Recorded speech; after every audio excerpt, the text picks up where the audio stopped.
Steel City. Is everybody ready to go? Let's proclaim the greatest radio show. Welcome, fans, to another episode of The Spread. I'm your host, Jim Sella, in studio with Jay Dash. We got our prospect check for you this week. We're going to talk about Brewers shortstop Orlando Arcia and Phillies starting pitcher Blake Lively. Ben Lively. Who the hell's Blake Lively? I don't know. I think he's some douchebag country singer that was banging some hot chick and now they're getting divorced. I believe it. All sounds good. Yep, that's celebrity news for you. The only kind you'll get in the spread. All right, let's start with Brewers shortstop Orlando Arcia.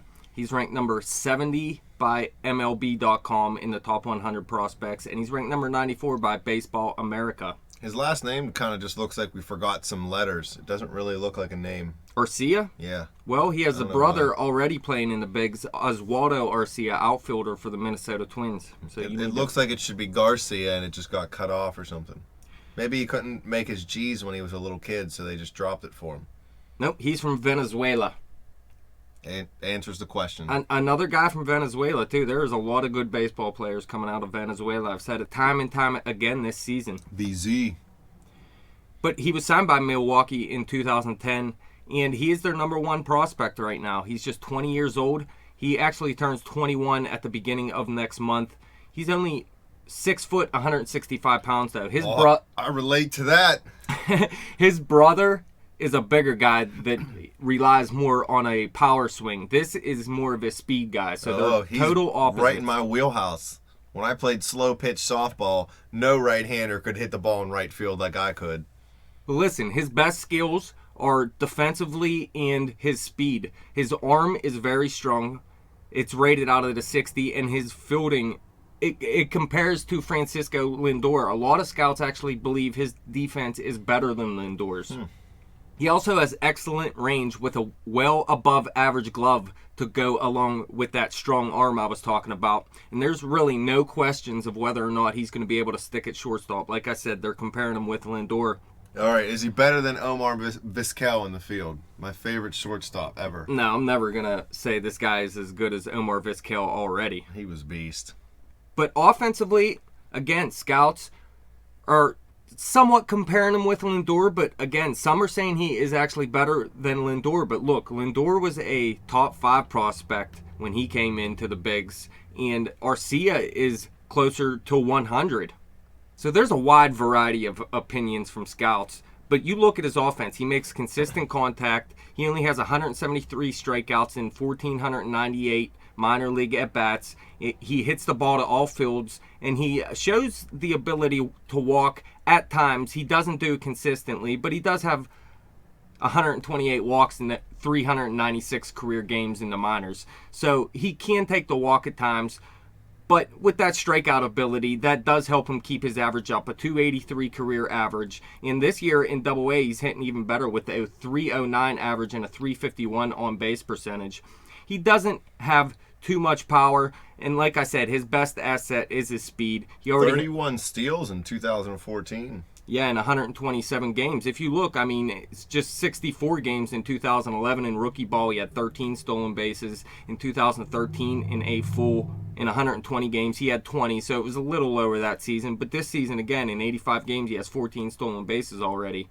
So that is his best asset offensively, and it really helps with his defense as well. If you got a 283 average, 344 on base, and you can steal bases, and you got his defense as good as you say he does, he's definitely going to find a spot on the roster. Especially with the Brewers being garbage right now. Well, actually, they're playing good baseball, and a lot of people say Gene Segura, their current shortstop, has huge upside still, and he's going to be a very good shortstop. And in fact, his rookie season when he came in, he was one of the best players in baseball for the first half of the season and then fell off. But a lot of people remember that and still believe he's going to be a good player, but he really hasn't shown it since hitting just 276 this season with a 305 on base, 3 jacks. He hasn't showed the type of power he did since that season. And his stolen bases, that is always going to be there for him, at least while he's young. He has 13 stolen bases already this season. But his defense isn't that great, and I'm not so sure he is the type of player that you've seen in 2013, and I think the Brewers see that as well, and they're starting to be more open to the idea of getting rid of this guy. Find out if you can get a good deal for him and try to move him. Yeah, Bring well, at Arcia first up. they were asking for a lot for this guy, but I think they're opening up to the idea of we're going to move on from this guy because of Arcia.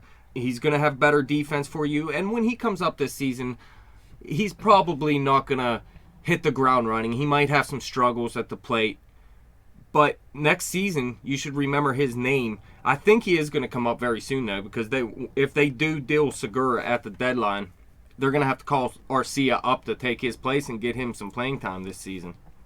But Arcia, I mean, he's not all speed at the plate. Like I said, he has a 283 career minor league average. He's hitting better than that this season. And he's showing some extra base pop as well, 29 doubles in 2014. And he already has 25 doubles in 85 games this season. So he's showing a ton of extra base power. He already has 5 home runs, one away from his minor league career high, too. So maybe he's growing into a little bit more power, too, because let's not forget, he's just 20 years old, going to turn 21 here soon. So he could grow into a little bit more power too. It's not out of the question. I still wouldn't expect him to become a 15 to 20 home run type guy. He's only $165, so if he can throw on 20 pounds, he might be able to get a little more pop. $165 is not that big. Trust me, fans. I know. Now this guy's potential in the bigs, maybe, like I said, probably not this season, but in the end, I expect him to be around a 270 to 290 type average from season to season. And on-base percentage sitting somewhere between 330 and 340 most of the time. Now, he's like I said, he's not going to hit double-digit home runs too often, at least. But he has a little bit of pop, and he can grow into more. He won't drive in many runs. He should be hitting at the top of the lineup most likely, but he can score a ton of runs with that type of speed and that extra base power as well. He has the possibility to steal 25 to 40 stolen bases depending on what type of year he's having. And like I said, he's an excellent defender. There should be no problems from day one with that. He is already at a big league level with his glove. It'll be nice to see another good shortstop. That's a position that's struggling in the major leagues right now. There's not very many all-star. I mean, there's all-star, but elite level shortstops. And there used to be, back in the day, there was a lot better players I felt at that position when we were younger. Seems like it's fallen off in the last 3-4 years. In the end, I'm going to say this guy is not as good as Francisco Lindor. I am actually high on Lindor, and I think he's going to get a lot better in the bigs, and he's actually shown it recently. But I do think Arcia can be a pretty decent hitter. Now, sort of like what Bogarts is doing this season. I said that guy should be in the All-Star game, but he didn't have huge stats. But the one thing about Arcia is he has way more speed than Bogarts. But Bogarts is going to have more power in the end, I believe. But Arcia, if he can do what he's done here in Double-A, not even Double-A this season, because like I said, he's hitting well over 300. But if he can show what he showed here in the minors, he's going to be one of the better shortstops in baseball here in the coming years. What about this Ben Lively fella you got on here? What do you know about him? Well, what I do know is you will not find Ben Lively in the top 100 on MLB.com or Baseball America. He was drafted in the 4th round in 2013 by the Cincinnati Reds, but he was actually dealt to Philadelphia for Marlon Byrd last offseason. He's only 23 years old, 6'4", 190 pounds, right-handed, so he has a good size for a pitcher, but he really doesn't have the dominant fastball, although it can hit 94 at times. His slider is his second best pitch, but the thing about him is he has 4 solid pitches. Although, like I said, none of them are exactly dominant, but he combines it with an unusual delivery.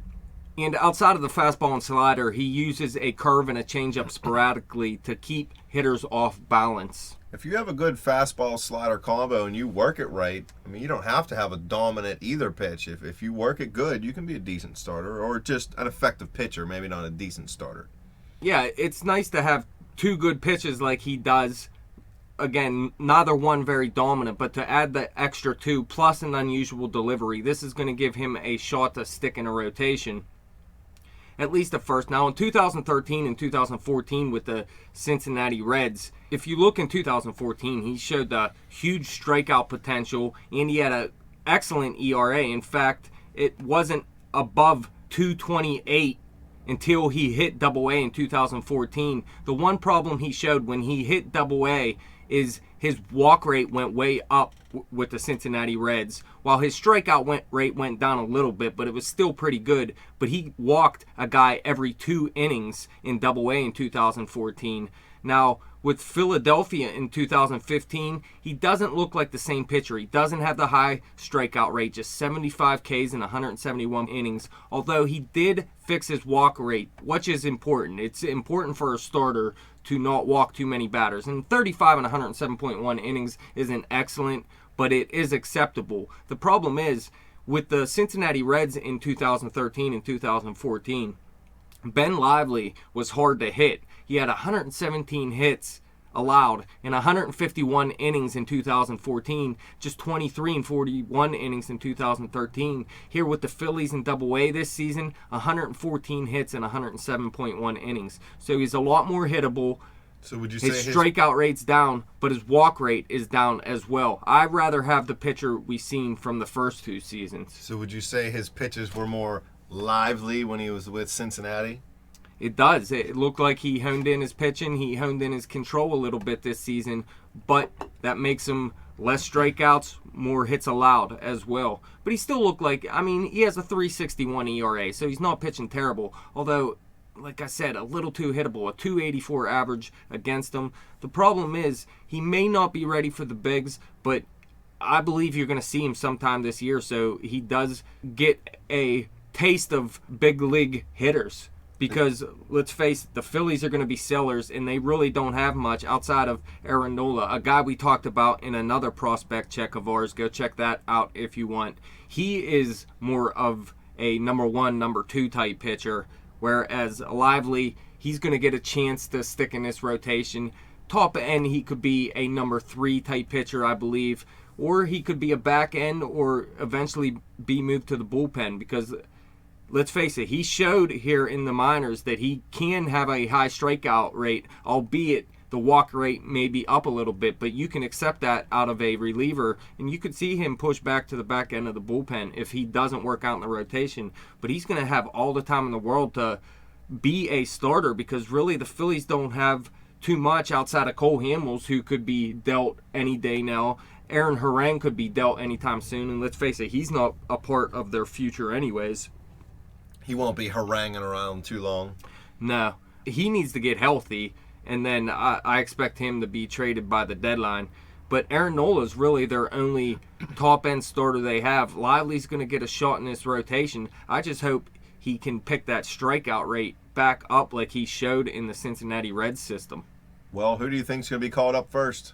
Both of these guys should be called up at some point this season, even if, Hamels is going to be dealt. Let's say Gene Segura doesn't get dealt. When the rosters expand to 40, I expect Arcia to get called up and see some time in the bigs anyways.